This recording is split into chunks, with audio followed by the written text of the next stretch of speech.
नमस्कार दर्शकों का स्वागत। भाई प्रदेश में राजनीतिक माहौल तो गर्म ही रहता है अक्सर, खासकर जब से कांग्रेस ने अपना संगठन बनाया है और भारतीय जनता पार्टी की सरकार तो धड़ल्ले से चली रही है। लेकिन इन दिनों जो थोड़ी सी चर्चा में है वो है पूर्व में आईएएस रहे और जो हिसार से भाजपा से सांसद बने थे, वापसी जैसे उनकी कांग्रेस में हुई। कांग्रेस की एक खास बात है कि कोई भी कहीं किसी पार्टी से आए, वो कांग्रेस अगर उसको थोड़ा सा भी मन में बसा लिया, उसको कोई जगह दे दे तो वो जल्दी सी वही जगह पकड़ लेता है। चौधरी बीरेंद्र सिंह उनके पिता लंबे टाइम तक 52 साल से ज्यादा के करीब उनकी राजनीति का सफर हो गया और वो कांग्रेस में ही रहे। वो भी 2014 के बाद चले गए थे वो भाजपा में, लेकिन 2 साल पहले उन्होंने अपनी धमाकेदार वापसी करी। और इन दिनों जो उनकी चर्चा की मैं बात करूं वो है सद्भाव यात्रा।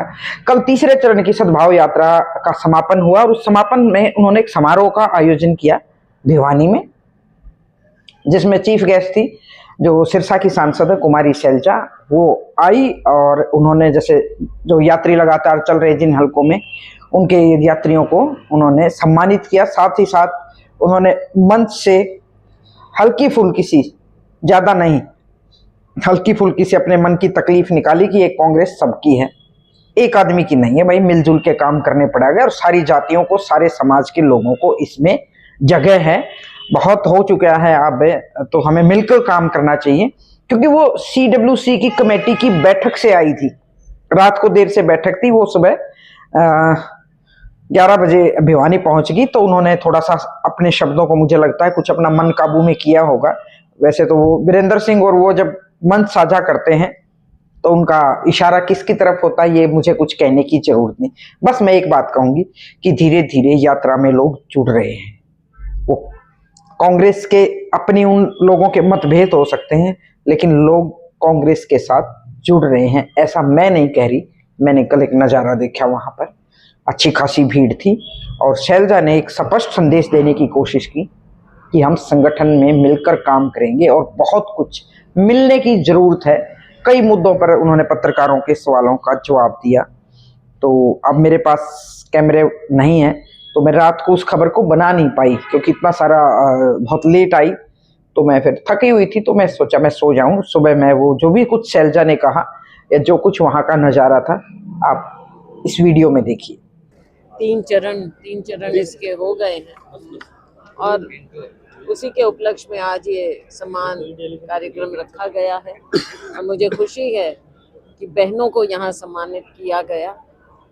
बात ये है कि सद्भाव यात्रा के माध्यम से संदेश क्या है? संदेश ये है आपस में भाईचारा और कांग्रेस की विचारधारा के साथ लोगों को जोड़ना और राहुल जी के और खड़गे जी के संदेश को जन जन तक, जमीन तक पहुंचाना।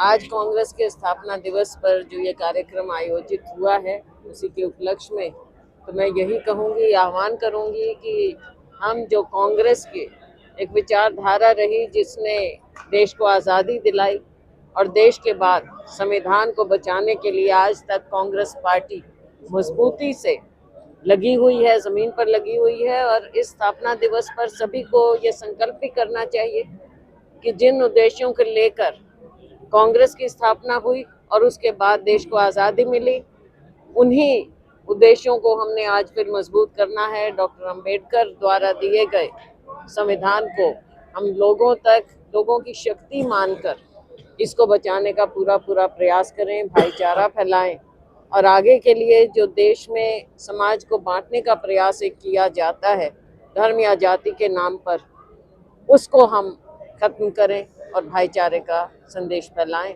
और जो ज़मीन पर जिस तरह के मुद्दे हैं, चाहे आपने अरावली की हम बात करें, ये हमारे क्षेत्र अरावली में आता है, चाहे अरावली पर्यावरण को बचाने की हम बात करें, जो कि एक लोगों की मूवमेंट है, इस सरकार की गलत नीतियों के खिलाफ लोगों की मूवमेंट है, उसको हमें मजबूत करना है। और उसके साथ साथ आज जो हमारे ग्रामीण अंचल में गरीब लोगों, सबसे कमज़ोर वर्ग उनके ऊपर प्रहार है, उनकी रोजी रोटी पर प्रहार है। आज उसको भी हमने उजागर करना है, उसको भी बचाने की ज़रूरत है। किस प्रकार से मनरेगा को ख़त्म किया गया है, इसमें सिर्फ ये नहीं है कि एक नाम, लेकिन बात ये है कि गरीब के हाथ से आप गरीब जो अपने हाथ से आ जाओ जो मेहनत करके कमाई करता था, एक उसका अधिकार दिया गया था, उसको खत्म करने का ये एक काम किया है भाजपा सरकार ने। दिल्ली में 14 दिसंबर को रैली की गई थी बड़े स्तर पर वोट तो क्या लगता है कि इसका कुछ असर होगा? देखो, लोगों में एक संदेश पहुंचाना, लोगों की मजबूती चाहिए इसमें। लोकतंत्र को बचाने के लिए लोगों की पार्टिसिपेशन चाहिए, और वो जो हमने रैली की, राहुल जी के, खड़गे जी के, प्रियंका जी के नेतृत्व में सब तरफ से लोग आए, और ये संदेश वो जन जन तक लेकर जाएं कि हम अपने लोकतंत्र को बचाने के लिए अपने वोट के अधिकार की चोरी नहीं होने देंगे। 5 तारीख से बात करें तो राहुल जो लोगों के हित के कार्य हैं, उसमें कांग्रेस पार्टी हमेशा बढ़ चढ़कर, अग्रणी होकर लोगों की आवाज बनती रही है और आगे भी बनेगी। आप कहें अपनी कांग्रेस कहें वो कांग्रेस की सत्ता की नहीं है, ये राहुल जी ने बार बार कहा है। सत्ता एक जरिया होता है, और वो जरिया यही है कि लोगों के अधिकार का बचाव हो सके। लोगों को इसमें अपने अधिकार के लिए आगे बढ़ना होगा। कांग्रेस लोगों के अधिकार की लड़ाई लड़ती रहेगी। शेरन मामला यात्रा निकाल रहे हैं, सद्भाव फैला रहे हैं, लेकिन कांग्रेस में ही सद्भाव नहीं हो रहा, कहीं ना कहीं सभी साथ नहीं दे रहे हैं। देखो, ऐसा है, कांग्रेस बहुत बड़ी पार्टी है, समंदर है, सबकी जगह है अपनी, और सबका काम है कि कांग्रेस को मजबूत करें। बाकी बड़ा संगठन होता है, उसमें आपस में थोड़े बहुत ये चलते हैं डिफरेंस, उसमें कौन सी इतनी बड़ी बात है। इसी कारण तो हर सत्ता में नहीं आ पा रही, पूरी लहर मानी जा रही थी इस बार, लेकिन वो भी कहीं ना कहीं कांग्रेस कुछ चीजें हैं जिन पर पार्टी के अंदर विचार हो रहा है।